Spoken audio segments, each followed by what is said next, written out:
يا عبادي الذين آمنوا إن أرضي واسعة فإياي فاعبدون كل نفس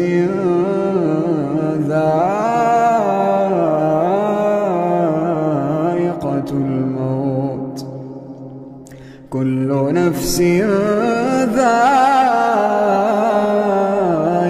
الموت ثم إلينا ترجعون والذين آمنوا وعملوا الصالحات لنبوئنهم من الجنة غرفا تجري من تحتها الأنهار خالدين فيها نعم أجر العاملين.